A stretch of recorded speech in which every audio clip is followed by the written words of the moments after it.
Lezi ndaba zehora lokuqala sikwethulela zona bukhoma ekomkhulu le-SABC Auckland Park eGoli nazi ezinohlonze emini nje. Now the plea has been deemed to be null and void. Nothing that was in that plea can be used. Sasibhuntshile isivumelwano sokuvuma icala ebesiyiphakathi kukaSomabhizinisi ogubuzelwe ngamacala uVusumuzi Khet Matlala neNPA kanye neIDEC njengoba ebefuna ukuba ufakazi wombuso ngenhloso yokuxegiselwa isigwebo. The next witness for appearance today was scheduled to be Advocate Andrea Johnson. She unfortunately will not be available today to testify. Ubufakazi obebhekwe kakhulu namhlanje phambi kwekhomishana kaMadlanga benhloko ye-IDEC uAdvocate Andrea Johnson abuzange busaqhubeka ngenxa yokuthi kudingeke ukuthi aphuthunyiswe esibhedlela ekuseni. The program because I'm going to my home. Yes, I'm happy because I don't want to be in trouble. Liyaqhubeka uhlelo lokuthuthwa kwabokufika kuleli njengoba behanjiswa esikhungweni sesikhashana esisemusina lapho belungiselelwa khona ngaphambi kokuthi babuyiselwe emazweni abo. What we're doing here is hosting the biggest football tournament in the world. These are the best players in the world, so we want to provide the best surfaces for them. Abaphathi benkundla iDallas eMelika bathi simi ngomumo okusingatha umdlalo obhekwe ngabomvu owandulelwa amanqamu kwendebe yomhlaba phakathi kweSpain kanye neFrance kusasa.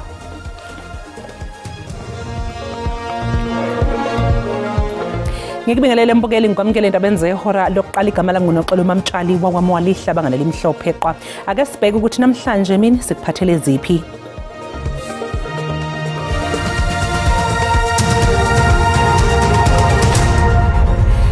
Sasibhuntshile isivumelwano sokuvuma icala besiphakathi kukaSomabhizinisi ogubuzelwe ngamacala uVusumuzi Khet Matlala neNPA kanye neIDEC.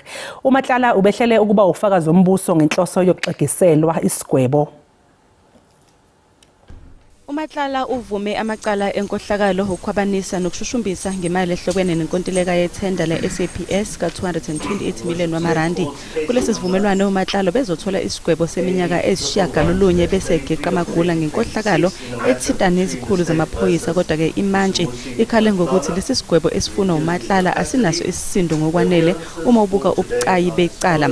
uMatlala ngomlomo wommeli wakhe usichithile lesi sivumelwano. At this point the accused withdraws from the agreement. In terms of the provisions, I think 9B Roman 2 might be supported.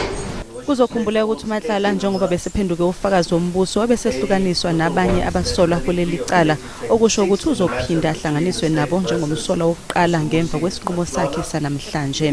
Mr. Matlala, I've been informed by counsel on your behalf in respect of yourself, accused 2 and 3, that it is your choice to withdraw from the plea and sentence agreement as you decline to accept the court's recommended sentence. Do you confirm in respect of yourself that is the position? Accused 2, do you confirm? Yes. And accused 3? Thank you. The plea and sentence agreement is to be regarded as null and void.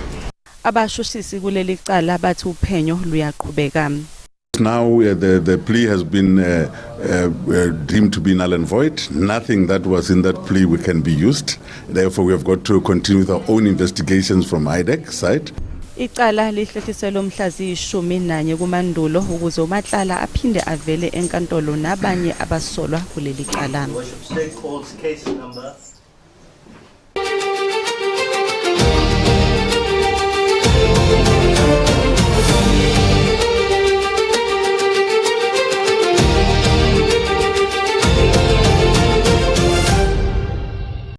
Ubufakazi obebhekwe kakhulu namhlanje phambi kwekhomishana kaMadlanga benhloko ye-IDEC uAdvocate Andrea Johnson abuzange busaqhubeka ngenxa yokuthi kudingeke aphuthunyiswe esibhedlela ekuseni namhlanje.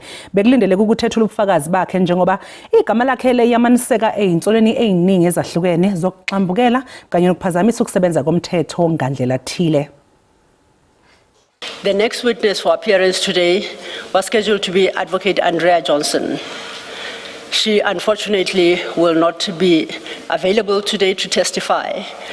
uAdvocate Andrea Johnson oyinhloko yeIDEC ubengabona nangokhalo kwekaMadlanga namhlanje njengoba bekufanele kube nguyena nje wethula ubufakazi.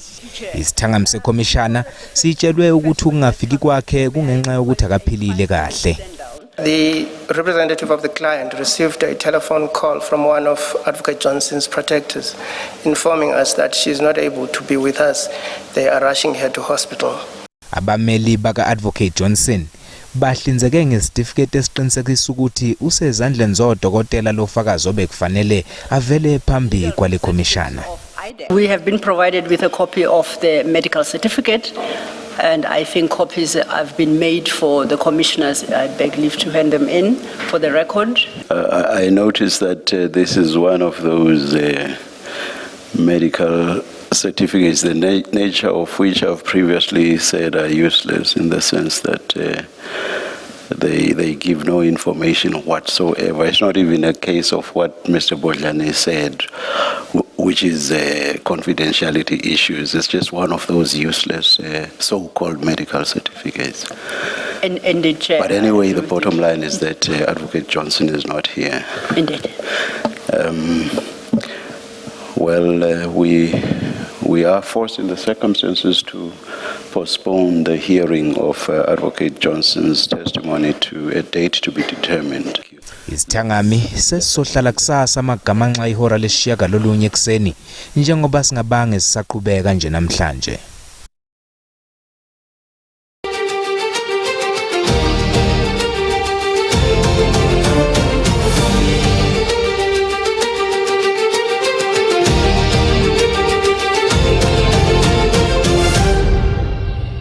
Selihlehliselwe umhlazi ngama-21 kuNcwaba icala lobugebengu elibhekene nephinda enhloko yamaphoyisa kumkhandlu dolobha wasekuruleni uJulius Mkhwanazo samisiwe esikhundleni kanye nomphathi womkhandlu uKagiso Lirutla. Umbuso kulindeleke ukuthi wethule imininingwane engeziwe kubameli babasolwa ukuze kulungiselelwe ukuqulwa kwecala. Umkhonazi kanye noLerutla babhekene namacala enkohlakalo ukukhwabanisa kanye nokuphazamisa ukusebenza komthetho kanti ngesikhathi bevelile phambilini abameli babasolwa bayaqinisekisa ukuthi batholile uhlu lwamacala abamangalelwa kuwo kodwa baveza ukuthi kudingeka imininingwane engeziwe ngaphambi kokuqulwa kwecala. Umbuso obusuchaza ukuthi kungani ukuqulwa kwecala kungaqhubekanga namhlanje kanti nethimba labameli lizwakale sokungenami ngokudonsa kwecala. We have not completed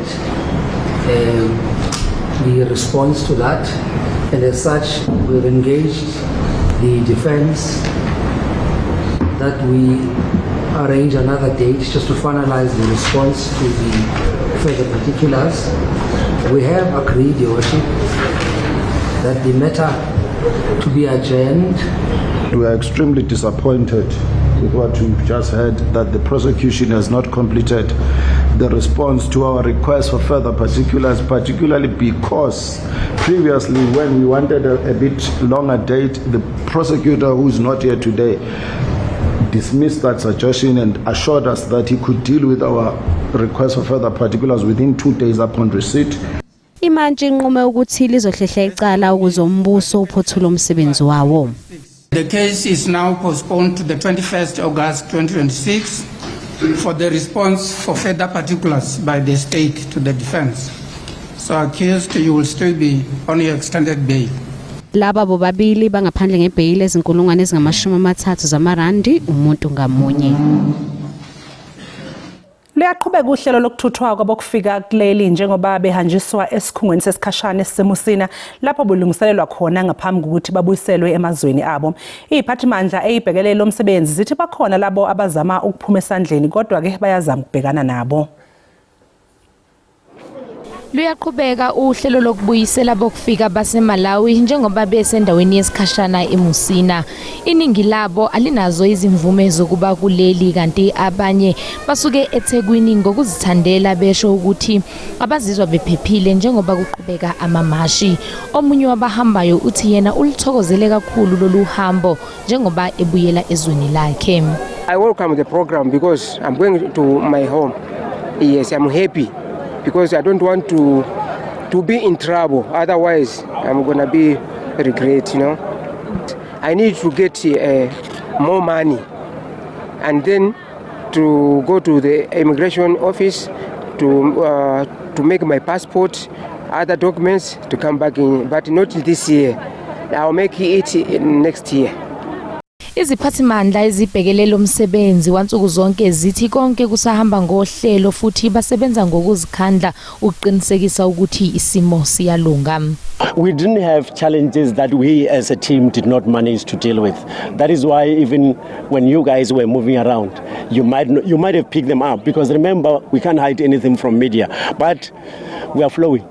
And it's a whole of government working together with the civil society, where as and when there are issues, then we deal with those issues. You'll realize that a project of this magnitude, you'll have glitches here and there, but as a team, we manage on a daily basis. We've got our meetings where we sit, look at some of the issues that might have been challenges for other stakeholders and for other departments, and we also have to make sure that we deal with that.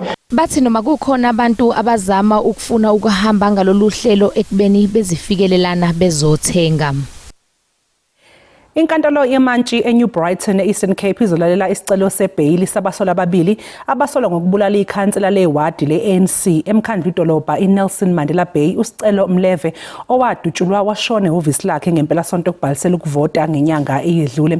Njengamanje ke umbukeli isixhumane ntatheli SABC uSisipho Ngcumbe ozokusibikela ke kabanzi ngalolu daba. Sisipho sikubingelele indaba enze ohora lokuqala emini sicela nje ukuthi usilandise ngalokho okulindelekile ukuthi kwenzeke enkantolo namhlanje mayelana naleli cala. Well, ndibulise nasemakhaya. Silapha ngaphandle kweNew Brighton Magistrates Court eGqeberha kulokishi yaseNew Brighton apho abahanelwa ababini abebetyholwa ngokubulala uCouncillor uCeba Ward 27 Councillor we-ANC uSicelo Mleve bebevela enkundleni. Abahanelwa siyazi ukuba bajongene namatyala anzulu kakhulu aquka ukubulala ne-robbery with aggravating circumstances. Now bavele kufutshane nje ngolwesihlanu kodwa ke ityala lamiselwa namhlanje apho ke thina njenge SABC besifake isicelo sokusasaza ngqo inkqubo zenkundla kodwa ke sabona ukuthi umbuso kwakunye namagqwetha ayasichasa esisicelo esithi inkqubo zokuphanda sisaqhubeka and kwaye if abahanelwe babonakala mhlambe kumabona kude kungabonakala ukuba mhlawumbi amangqina asezoza ngaphambili abachonge abahanelwa kungenzeka mhlawumbi bachonge ngenxa yoba bebabone kumabona kude okanye kwezinye kumakhasi onxibelelwano kodwa ke sava umanki esithi ukuba uvumelana ne-SABC umanki esithi inkqubo zenkundla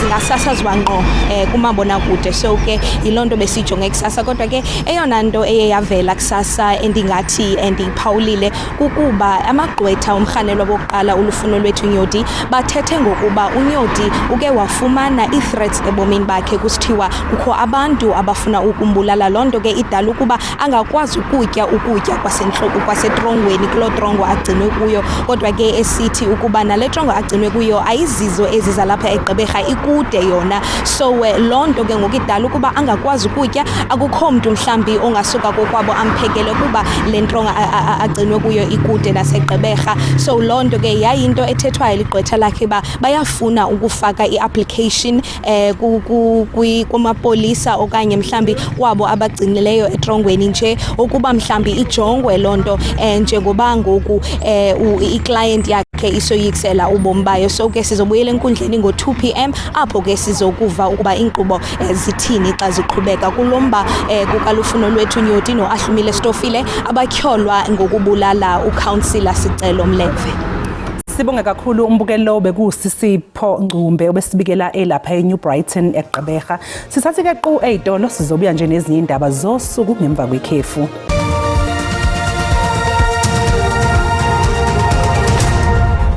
Mbukeli siphinde sikubingelele sikwamukele mangabe usanda kungena asikhumbuze ukuthi lezi indaba ziyatholakala ku-YouTube na ku-SABC Plus ungena kuzicinga amagama athi SABC izindaba na kanjani uzoyithola ngomnjalo bazo. Uphenyo ngokushona kuka-Anele Tembe owayingoduso yowayengumculi uKeenan aka Forbes nayo ngasekho seluhlehliselwe kumandulo inkantolo yemantshi yaseKapa. Uphenyo luhlehliswe ngenxa yokugula kwemantshi.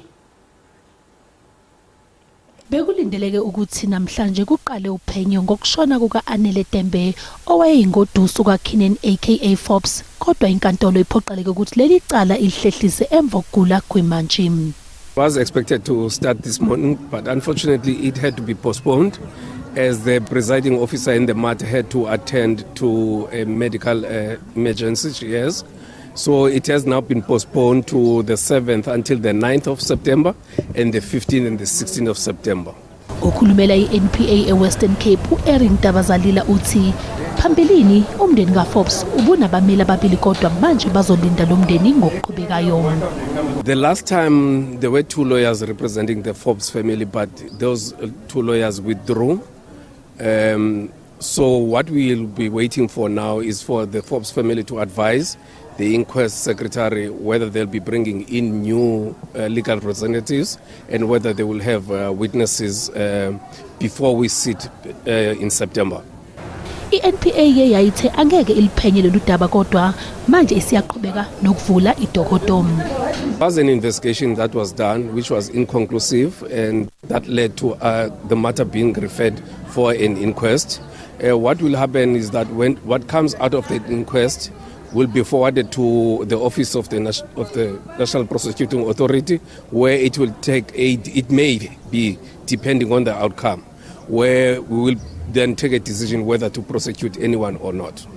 Ukuvula kwaleli dokodo kuzoholela ekutholeni ukuthi kwenzakalani ngosuku okwashona ngalo uTembe ngesikhathi ewa esuka esiteji seshumi ewela phansi ehotela eKapa ngoMbasa ka2021 ngesikhathi enomyeni wakhe uAKA.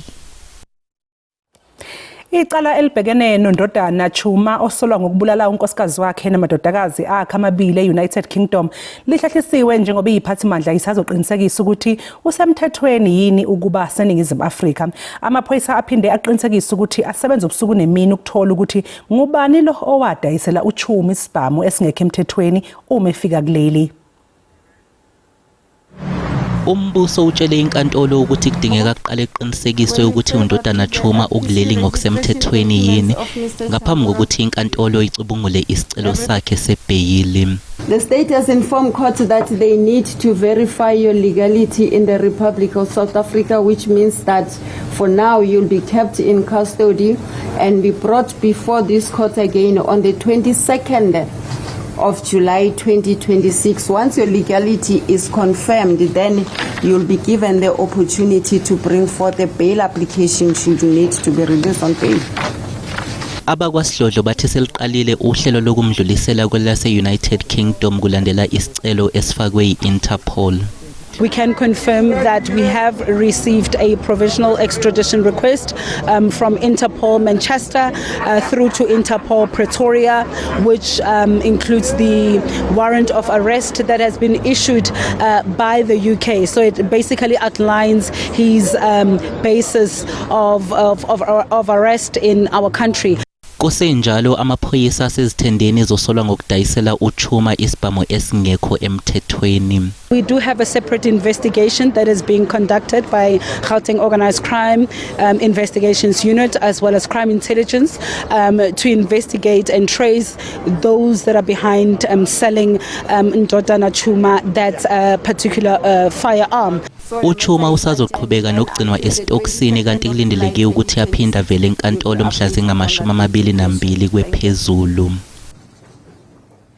Abameli bendodana yowayengumengameli waseZimbabwe uRobert Mugabe bathi imbiko esabalele einkundleni zokuxhumana eqagula ukuthi uBellarmine Mugabe ubonakale eMidrand ayilona neziqiniso.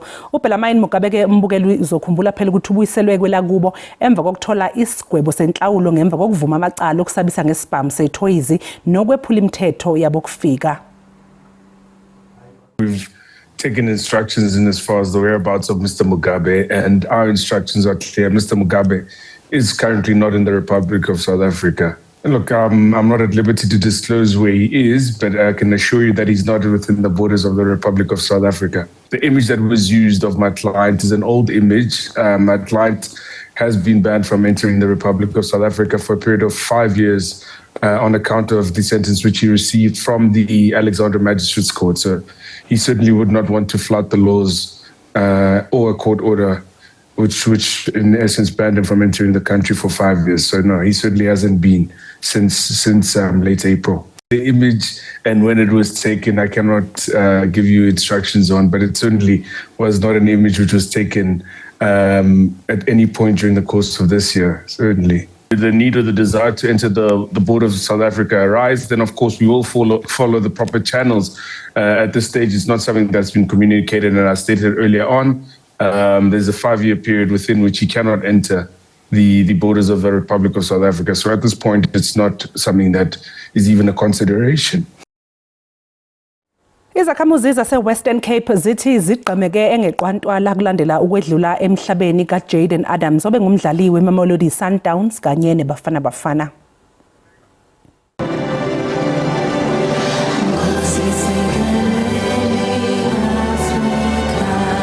Izakhamuzi ezehlukene zizwakalise ukuthi ziphatheke kabuhlungu kakhulu emva kokuba izukuthi sezidlulile emhlabeni isihlabani seBafana Bafana uJayden Adams. Adams udlule emhlabeni eseneminyaka engama-25 ubudala. It's a great loss, I must say. It's a great loss for South Africa, for the achievement they've made. First of all, on the football, let's say on the FIFA World Cup, it was a great achievement, and then now this. Amaphoyisa ase-Western Cape ayaphenya ngokushona kwakhe. Kusenjalo iNgilandi kanye neNorway baqale ngokuthatha umzuzu behlonipha yena Adams ngaphambi komdlalo wabo wamakwartafinal emqhudelwaneni wendebe yomhlaba. And we will have a moment of silence for Jayden Adams, who played for South Africa at this World Cup, but was tragically died at the age of 25. As Bafana Bafana qualified for the knockout stage for the first time in their history. Umengameli weFIFA ngomunye wabadlulisa amazwe enduduze einkundleni zokuxhumana esho ukuthi iFIFA kanye nabo bonke abebhola likanobhutshuzwayo bakanye nomndeni nabangani kanye nabedlala nabeqenjini ngokomcabango. Adams uyidlale umthathi imidlalo yeBafana Bafana yamaqoqo kwendebe yomhlaba kanti emidlalweni abawunqobe behlula iSouth Korea wangena esiwombeni sesibili. Ulekelele iSundowns ekutheni inqobe iCAF Champions League kanti ubesedlala imidlalo eyishumi-nantathu kuBafana Bafana.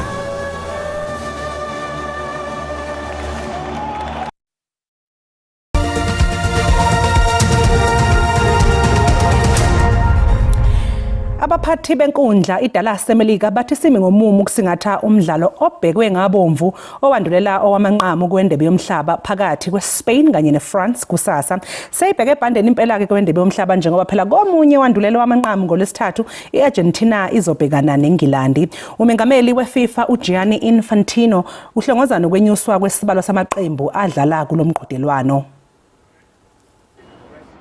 Infantino uthi wonke amazwe kufanele kube yiphupho lawo ukudlala esigabeni somqhudelwano wendebe yomhlaba. iFIFA yenyusa isibalo samaqembu adlala umqhudelwano eswanga32 njengoba sudlalwa ngamazwe angama-48 kulonyaka. Umqhudelwano olandela uzobanjwa ngo-2030 eMorocco nasePortugal kanye naseSpain. Kusenjalo inkundla yaseDallas ilungiselela umdlalo wakusasa phakathi kweSpain neFrance. What we're doing here is hosting the biggest football tournament in the world. These are the best players in the world, so we want to provide the best surfaces for them. So, you know, like I say, there's a lot of work, there's a lot of research goes into making sure, you know, that we can do that. It's not just about having green grass. You know, we have to make sure that these pitches play the way that these elite level players are used to. Abalandeli beFrance babuthana ngaphandle kwehotela eDallas ngaphambi kokuthi kufike iqembu labo. Uma iFrance inqoba izobe isizodlala owamanqamu okwesithathu kulandelana. iSpain asikaze sehlule emidlalweni engama-26 yakamuva. Umqeqeshi wamabhokobhoko uRassie Erasmus uthi uzonikeza abadlali abasebasha ithuba uma leli qembu selitholana phezulu neWales emidlalweni weNational Championship ngomgqibelo. What we wanted to do here is firstly make sure that we pick a team that has the possibility to beat Wales, but then secondly also give some younger guys a chance again. We were hoping and thinking of playing guys like Sia and so on in this game, but all of them's got a niggle. I know I've been saying this week on week, where they are really close, but common sense just says next week is off. And then we have Argentina away, and all those guys will definitely be ready for that game. So we thought, let's wait another week and pick all of those guys for a very tough away Argentina test match. Mbukele isisathi nje ke qhu eyitolo kanti uma ngabe sibuya sobe sesikuphatheleke umhlahlo wesimo sezulu wena ungayindawo.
mbukeli usale kahle.